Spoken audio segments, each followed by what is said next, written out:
찬양 중에 거하시는 주님을 만나기를 원합니다.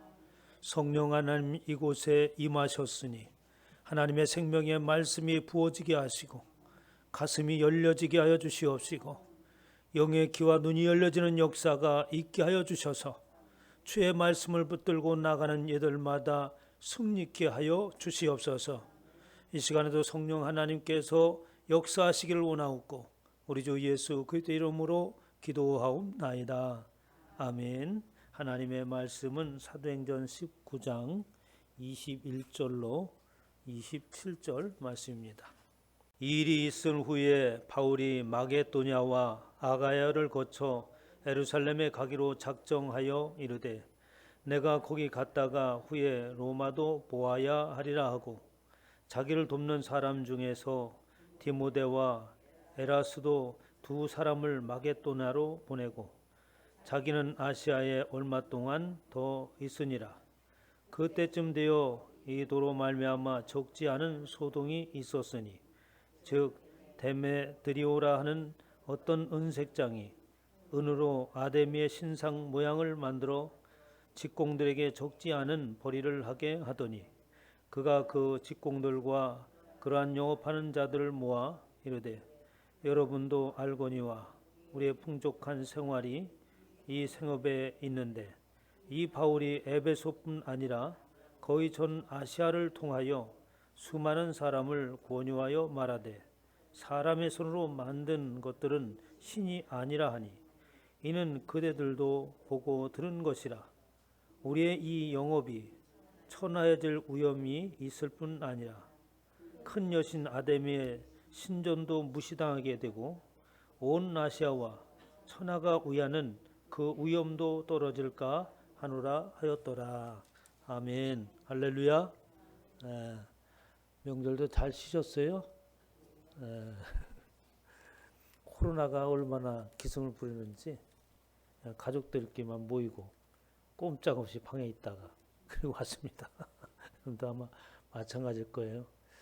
어떻게 해서라도 좀 이 코로나 분위기를 좀 어떻게 새롭게 바꿔볼까 하는 사람들이 많이 있지만 아주 꼼짝을 못하게 합니다. 여러분들의 삶 가운데 더욱더 주의를 기하시고 또 이 코로나가 오미크론이 확산이 굉장히 빠르죠. 그런데 더 빠른 것이 생겨났다고 그러지 않습니까? 스텔스 코로나라 해가지고 보이지도 않고 잘 규명되지도 않는 코로나 변이가 또 생겼다고 합니다. 언제까지 이런 일이 벌어질지 모르겠지만 올 봄까지는 그냥 끝났으면 좋겠다 하는 생각들이 간절합니다. 꼭 그렇게 기도하시기 바랍니다. 오늘 하나님께서 저와 여러분에게 주시는 말씀은 사도행전 19장 21절로 27절 말씀으로 진리로 세워지는 새 질서라는 제목으로 하나님의 말씀을 선포하도록 하겠습니다. 사도행전 얘기가 다 뭐냐면 바로 하나님의 새로운 말씀이 선포되어지죠. 복음이라고 하는 것도 진리라고 이렇게 얘기하는 겁니다. 이것이 세상에 선포되어짐으로 인하여서 세상이 요동을 하게 되죠. 세상이 법석을 돕니다. 곧 다시 말해서 새로운 생각들과 새로운 규정들이 세워지지 않는다면 그냥 그렇게 살아가면 되는데 이 복음이라고 하는 것은 세상의 질서에 이제 새로운 질서를 부여하고 그러므로 인하여서 그 질서에 따라서 살라고 소식을 전하는 것이 바로 복음입니다. 그 질서라고 하는 것은 뭐냐면 세상의 주관자가 준 그 법이 아니라 하나님께서 내리시는 법을 말하고 있는 거죠. 그래서 하나님의 백성들 또 하나님의 나라의 법이 선포되어집니다. 그러면 그 두 질서가 함께 있으면 충돌을 하게 되잖아요. 그렇잖아요. 어느 나라든지 간에 그 법이 있습니다.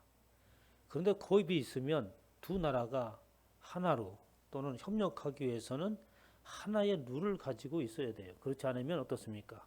각자의 자기 주장이 내세우기 때문에 충돌을 면할 수 없습니다. 우리가 북한과도 하나 되지 못하는 것은 뭡니까? 사상적으로 다르기 때문에 그렇습니다. 그 사상에 따른 법이 다르죠. 행동 강령이 다른 겁니다. 그래서 법이 선포된다라고 하는 것은 새로운 사상이 주입되는 거예요. 그러므로 인하여서 그 사상에 준한 법이 이어지고 세워지고, 그리고 우리는 그 새로운 사상에 준한 법에 의해서 우리의 삶이 접촉을 받게 되는 겁니다. 바로 이것이 바로 하나님의 나라 백성에게 주어지는 법이고, 그 백성에게 주어지는 법은 그냥 백성들만 믿는 것이 아니라 그 법이 세상에 침투하여서 바르지 못한 법이요, 불의한 법을 무너뜨리고, 그리고 하나님께서 주신 진리의 새 법이 세워지게 되는 겁니다. 이것이 바로 사도행전의 얘기예요. 그래서 가는 곳곳마다 어떡합니까? 갈등이, 분쟁이, 갖가지 위험한 상황들이 이렇게 발생하게 되는 거죠. 지난 시간에 사도행전 18장에서는 뭐냐면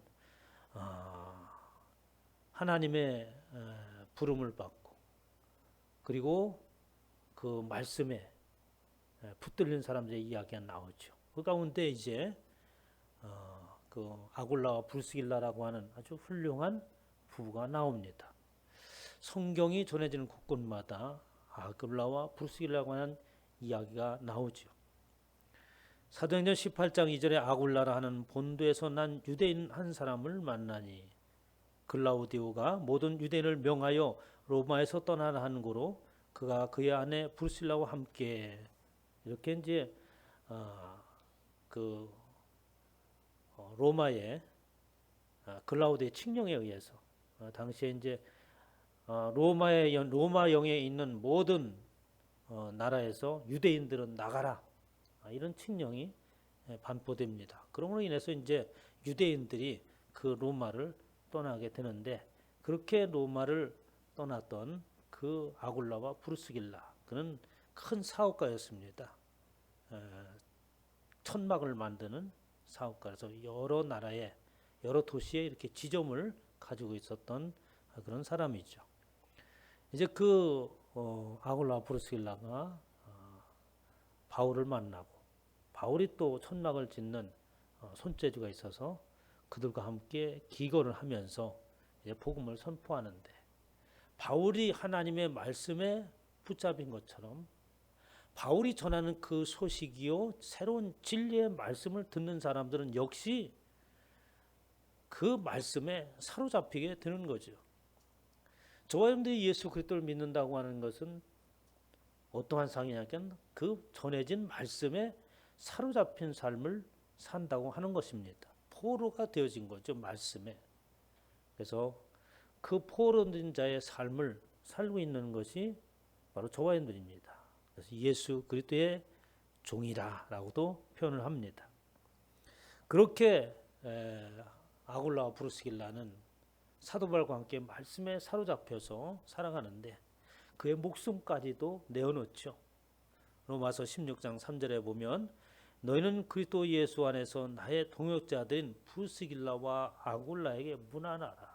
그들에게 좀 소식을 전해더라 라고 하면서 로마의 감옥에 갇혀서 이제 순교를 당하기 얼마 전에, 유언 같은 이야기입니다. 그때 할 때에 가장 가까웠고 많은 도움을 줬던 사람들이 생각이 나지 않겠어요? 바로 브리스길라와 아굴라입니다. 그들은 내 목숨을 위하여 자기들의 목까지도 내놓았을 뿐 아니라 이방인의 모든 교회도 그들에게 감사하느니라. 그래서 사도 바울이 행하는 그 일을 위해서 자신의 목숨까지도 내놓았고, 또 사도 바울이 행한 그 일을 통하여서 구원에 이른 이방인들을 돕는데도 역시 동일하게 그의 모든 것을 다 걸고 삶을 살았다는 이야기입니다. 그러니까 사도 바울이 이 정도로 칭찬할 정도면 그의 헌신과 또 그의 인생의 그 목표와 목적이 무엇이었는가라고 하는 것을 우리는 분명히 알 수 있죠. 그럼 저와 여러분들에게 한번 묻고 싶습니다. 우리는 인생의 목적이 무엇이고 우리는 무엇을 향하여서 목숨을 내놓고 살아갑니까? 우리가 그런 질문을 한다면 나는 무엇을 위해서 내 목숨을 걸고 지금 인생을 살아가고 있는가? 라고 할 때 뭐라고 대답을 할 수 있겠어요? 세상 사람들에게 그것을 묻는다고 한다면 뭐 여러 가지 대답이 있을 것 같습니다. 뭐 비근한 예로 요즘 한참 대선 전국이라 대통령이 되려고 출마하는 사람들이 나오잖아요. 그들에서 뭘 느낍니까? 대통령이 되려고 수단 방법을 가리지 않고 목숨을 걸고 이렇게 대선에 뛰어드는 모습을 볼 수 있잖아요. 자기가 가장 가치 있고 가장 바라는 것이라고 한다면 그것을 위해서 사람들은 어떻게 물불을 가리지 않고 목숨을 걸고 이렇게 살아갔죠. 그런데 세상 사람들이 또 예수 그리스도를 만나기 전 저와 여러분들은 어떻습니까? 그렇게 목숨을 걸고 인생을 살았던 그것들이 다 부질없는 것임을 알게 되는 거죠. 역시 그렇게 해서 대통령이 되었다 하더라도 나이 들고 또 이 땅에 하직할 때가 되면 그렇게 치열하게 살아왔던 그 모든 것들이 부질없는 것임을 알게 되고 다 그런 고백을 합니다. 그럼 저와 여러분들은 그렇게 세상 사람들과 같이 동일한 그 어떤 나에게 중요한 그것을 위하여서 목숨을 거는 인생을 살고 있다고 한다면 우리 역시 그렇게 부질없는 인생으로서 마감할 수밖에 없잖아요. 그 부질없는 인생이라고 하는 것은 성경의 말로 다시 표현하면 헛되고 헛된 인생을 말하고 있는 겁니다. 그러나 저와 여러분들은 목숨을 걸고 바로 사울과 바울과 또 브루스길라와 아글라와 같이 목숨을 걸고 해야 될 일이 있습니다. 목숨을 걸고 가야 될 곳이 있는 것이죠. 그것은 바로 하나님의 나라라고 하는 겁니다. 그래서 우리는 천성을 향하여서 나가는 것에 생명을 거는 거예요. 그것만이 진정한 가치 있는 것이라고 여기면서 살아가는 것이 그리스도인입니다. 그래서 그것을 향해서 나아감에 있어서 불필요한 모든 것들은 어떻게 제거해 버리고 유혹받을 모든 것들도 어떻게 유혹을 물리칠 수 있도록 이렇게 나의 마음을 견고하게 세워져 가기 위해서 늘 하나님의 말씀을 듣게 되는 거죠.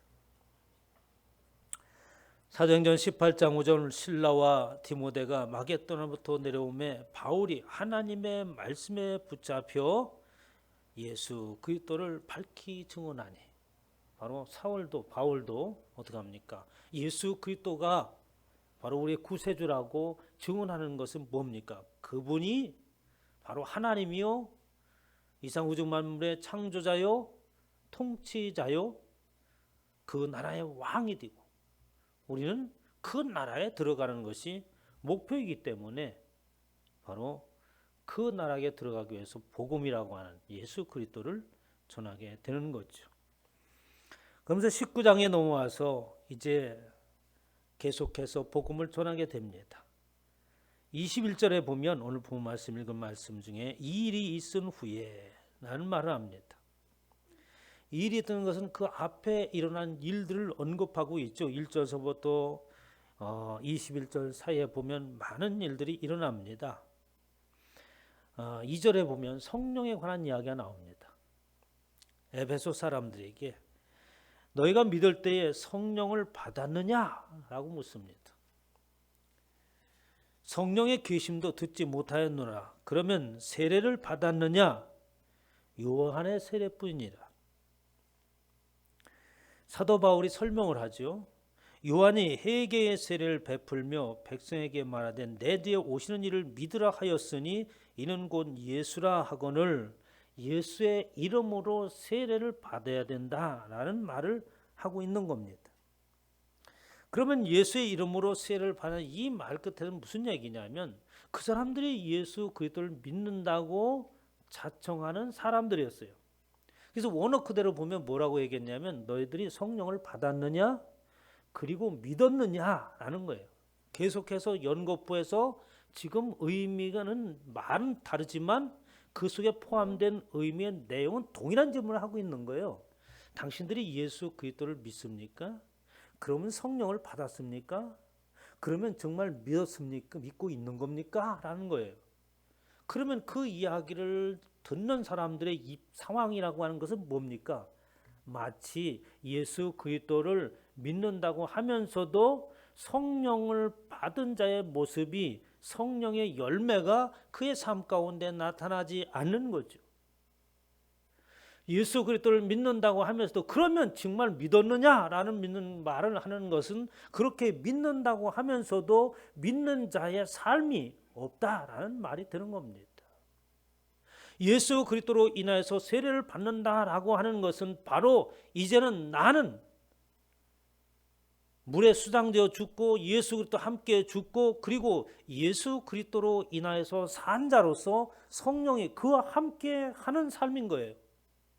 다시 살아난 저와 여러분들은 성령이 우리와 함께 하시는 줄 믿으시기 바랍니다. 그러면 성령이 너희와 함께 한다고 한다면 당연히 나타나야 될 상황은 뭐냐?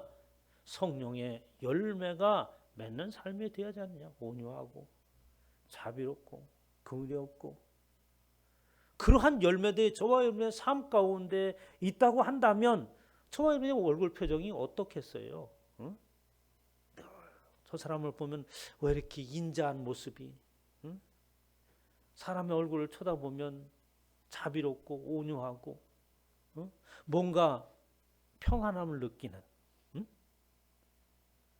그런데 예수 그리스도를 믿는 사람들은 어떻게 이게 점점 날카로워지는 것 같아. 막 날카로워지고 그냥 막 요건 요렇고 저건 저렇고 해가면서 잣대를 들이대고 모든 것을 그냥 너그럽게 넘기시기를 주님에 축원합니다. 예수 그리스도를 믿는 사람들은 그저 너그럽게 넘겨주는 거예요. 그럴 수도 있지. 사실 그럴 수도 있는 거 아니에요? 저와 여러분의 삶의 모든 것들을 보면은 뭐 갖가지 일들이 있지만 사람이기 때문에 어떻게 다 그럴 수 있는 겁니다. 그렇게 넘겨줘야지. 뭐 꼬치꼬치 캐고 어찌 그렇게 살 수 있냐 했었고 예수 그리스도를 믿는 사람은 누구를 대하든지 그럴 수 있지. 긍휼한 열매가 있기를 주님으로 축복합니다. 그런 믿음이 있다고 한다면 믿음의 삶을 통하여서 세상 사람들이 가지고 있는 생각과 행동 방식이 어떻게 달라야 되겠죠. 그런 모습이 정말 당신들이 정말 믿었습니까? 정말 성령을 받았습니까? 그렇다면 정말 믿었습니까? 당신들이 믿는 것은 아직까지도 예수 그리스도께서 오신 것을 믿지 않고 있습니다. 그 얘기예요. 바로 너희가 요한의 세례만 받았다고 하는데 바울이 이르되 요한이 회개의 세례를 베풀며 백성에게 말을 내디오시어 오시는 이를 믿으라 하였으니 이는 곧 예수라. 너희들이 당신들이 믿는 것은 그들이 예수 그리스도를 믿는다라고 했을 때에 그 믿는다는 의미를 알았겠죠. 그러나 그들의 삶의 모습과 행동을 보니까 그들 속에 예수 그리스도가 아직까지 오지 않았고 요한의 세례뿐이면 요한은 뭘 얘기하면서 요한은 메시아가 올 것이다. 내가 신발 끌기도 감당하지 못하는 그분이 올 것이다. 그것을 믿고 있고 여전히 당신들은 예수 그리스도가 자신 안에 예수 그리스도에 점령당하지 않는 삶을 살고 있는 것이 아닙니까? 성령을 받고 정말 믿었다면 예수 그리스도의 그 이름으로 세례를 받는 것이다. 그분의 이름으로 인하여서 죽고 그분에서 살고 그러므로 나는 성령의 이끌림 속에서 살아가는 것입니다. 라고 말씀을 선포하였다는 겁니다. 이렇게 성령의 역사하심을 말하고 바울이 본격적인 복음을 선포하죠. 바울이 그들에게 안수함에 성령이 그들에게서 임하심으로 방언도 하고 예언도 하니 그러면서 하나님께서 성령에 사로잡힌 바울을 통하여서 놀라운 역사를 일으키게 됩니다. 심지어 사람들이 바울의 몸에서 손수건이나 앞치마를 가져다가 병든 사람에게 얹으면 그 병이 떠나고 악기도 나가더라 하면서 진정한 믿음이 무언가라고 하는 것을 깨닫고 성령에 사로잡히니까 어떻게 그런 역사가 나타났다고 하는 거죠. 바울이 안수했을 때에 그 손에 능력이 있어서 그렇게 된 것이 아니라 앞서 무슨 말이에요? 예수 그리스도의 이름으로 세례를 받은 자가 그것을 믿음으로 받아들였을 때 그 안에 안수했을 때 어떻게 성령이 역사한 겁니다. 그러니까 하나님의 역사가 그 놀라운 하나님의 은혜가 나타나는 것은 어떻습니까? 안수를 받는 사람의 믿음과 안수하는 사람의 믿음이 하나님께서 은혜 베푸자는 그것이 어떻게 부딪혀져야 역사가 나타나는 거죠. 이렇게 하나님의 놀라운 역사가 나타납니다. 그런데 이렇게 하나님의 놀라운 역사가 나타남과 동시에 뒤질세라 나타나는 또 다른 능력이 있죠. 뭡니까? 사단의 능력이 나타나는 거예요. 사도행전 계속해서 보면 어떻습니까? 성령의 역사하심 나타나면 비방하는 자들이 나타나고 하나님을 망령되 일컫는 자들이 나타나고 마음이 굳은 자들이 나타나고 더욱더 완악하게 되는 모습을 발견하게 되죠.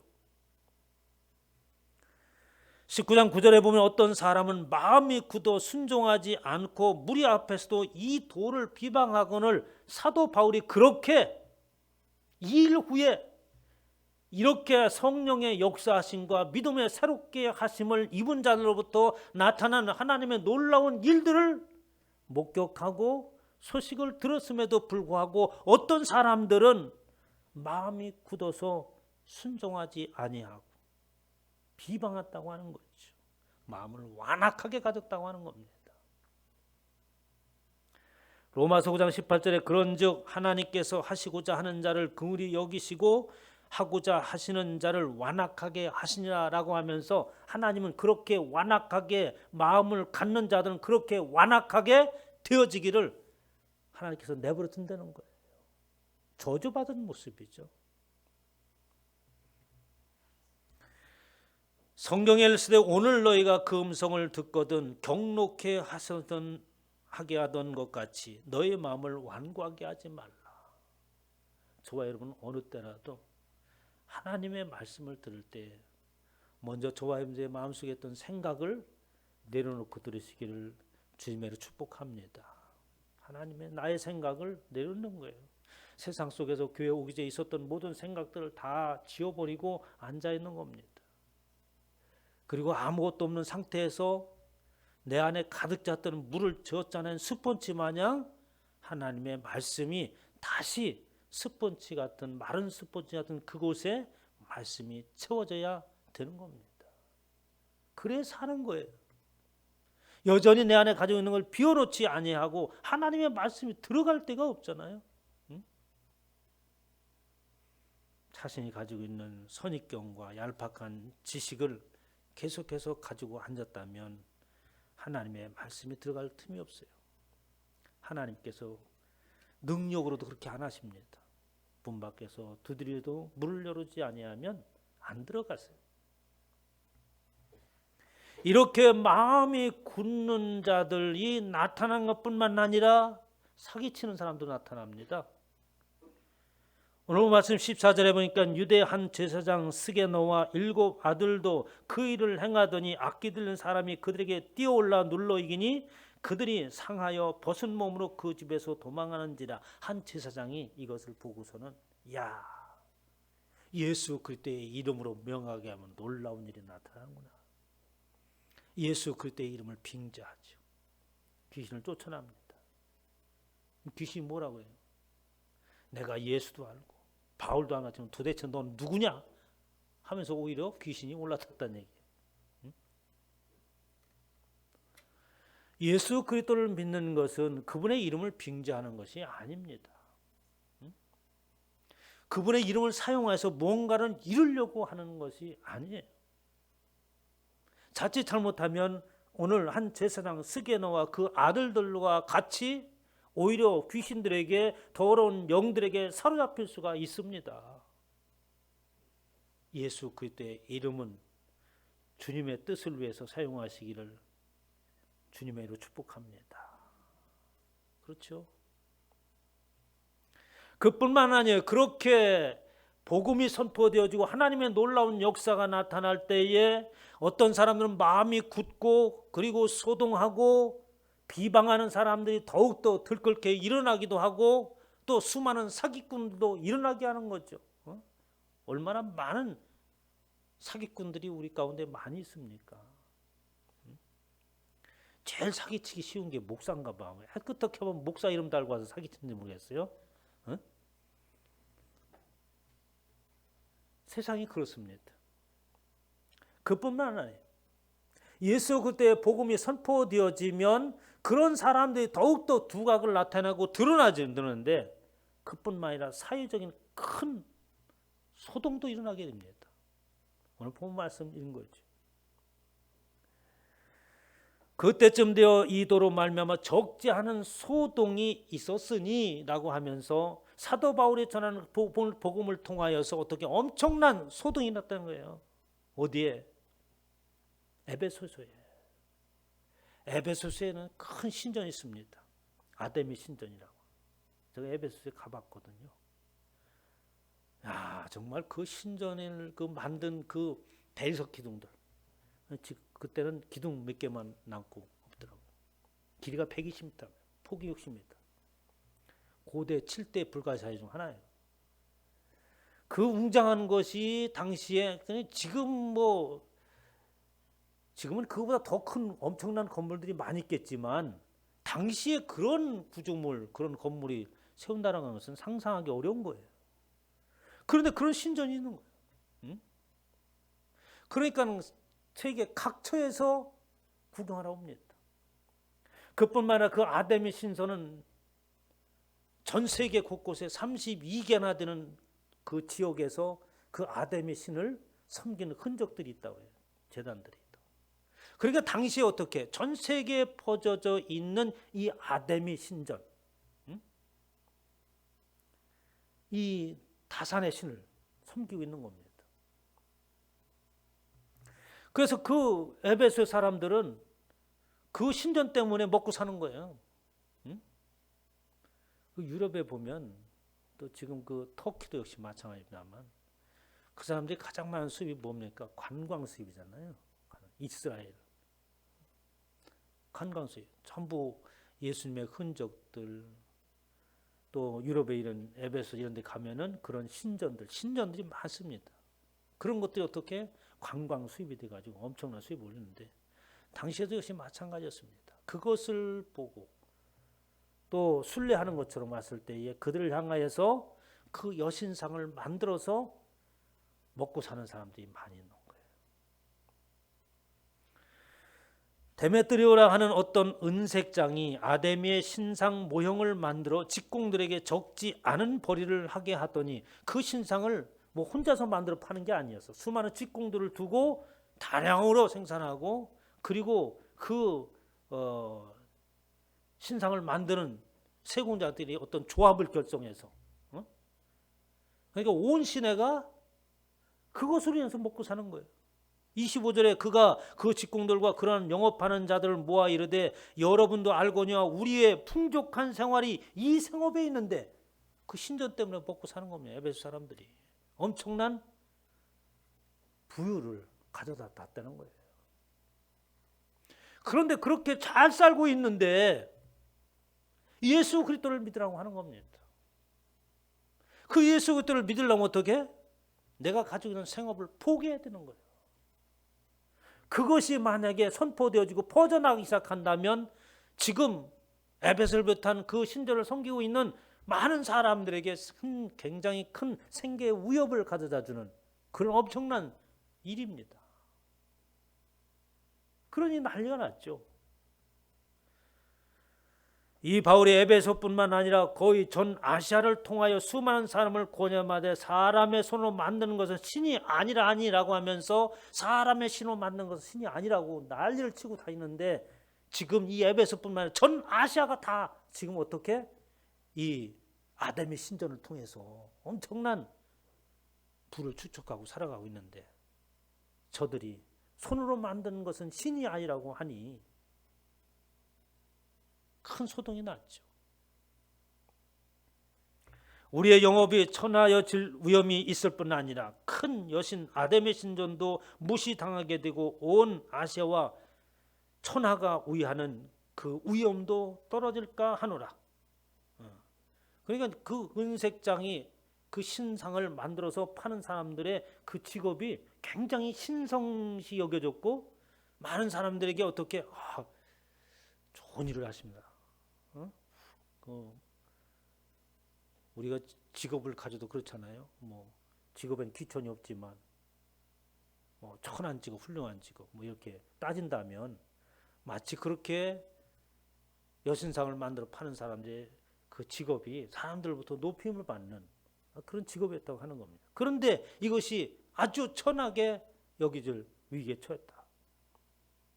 그리고 이 여신상의 아담의 신에 대한 위상이 지금 추락하게 되었다. 이 사회적인 엄청난 지금 소동이 일어난 겁니다. 만약 오늘날 저와 여러분들이 살아가고 있는 이 세대 가운데에 복음이 선포되어진다고 한다면 옛날에 그런 일이 있었는데 지금은 그런 상황이 아니지 않냐 이렇게 할 수 있겠죠. 옛날이나 지금이나 동일합니다. 그때는 아담의 신전이었지만 우린 세상에 살아가는 모습들이 다 그거잖아요. 예수 그리스도 때문에 나의 목걸이가 떨어진다면 그건 용납할 수 없지. 예수 그리스도 때문에 나의 어떤 가지고 있는 이 자부심을 가지고 있는 이것이 가치 없는 것으로 여겨진다면 사람들은 용납하지 않습니다. 예수 그리스도를 믿는 사람도 마찬가지예요. 저와 여러분들은 물론 용납을 하겠지만 그것은 바로 내가 가지고 있는 직업을 포기하고 예수만 믿는 이런 얘기가 아니라 참다운 가치가 있는 것은 사도 바울과 아굴라와 브리스길라가 주의 일을 말씀을 선포하고 그 일을 행하는 것에 붙잡혀서 목숨을 걸고 행하였던 것처럼 예수 그리스도를 믿고 그분의 뜻을 쫓아서 나가는 것이 나에게 가장 소중한 것이라고 여기며 살아간다고 한다면 오늘 저와 여러분들에게는 새로운 질서가 세워진 줄 믿으시기 바랍니다. 그러한 질서가 세워지기 전에 이런 소동은 저와 여러분 안에서 끊임없이 일어나지 있었지 않습니까? 겉으로는 조그만 가정 안에서, 나의 직장 안에서, 사회 속에서 내가 이루고자 하는 그 목적을 이루기 위한 그 안에서 끝없이 나의 믿음과 싸움을 일으키죠. 그리고 어느 순간인가 그 새로운 질서가 진리로 인한 새 질서가 저 안 가운데 세워지게 돼서 오늘 예수 그리스도를 믿는 줄 믿으시기 바랍니다. 그러니까 우리의 믿음이라고 하는 것은 가치가 있는 거죠. 바로 하나님은 손으로 지으신 그분이 아니요 손으로 지은 그곳에 가둘 수 있는 분도 아니고 우리가 섬김으로 인하여서 그 하나님이 어떻게 변하는 분도 아니고 그분은 어떻게 생명과 호흡을 주시는 하나님으로 믿기 때문에 우리 안에 진리를 통한 새로운 질서가 세운 줄 믿고 축복의 길을 걸어가시기를 주님의 이름으로 축복합니다. 하나님, 주님께서 붙드시고 세우시고 말씀에 붙잡힌 삶을 살아갈 수 있도록 인도하신 은혜를 감사합니다. 이제 하나님, 내가 목숨을 걸고 살아가야 될 목적은 바로 천성을 향하여 가는 자이기 때문에 그렇습니다. 이 땅에서 하나님의 백성된 모습을 보이는 것이 나의 인생의 목적이기 때문에 그 일을 위하여서 나의 인생을 던지며 살아갑니다. 성령 하나님께서 인도하여 주시옵고 승리하는 귀한 권속들이 되어지게 하옵소서. 감사드리며 우리 주 예수 이름으로 기도하옵나이다.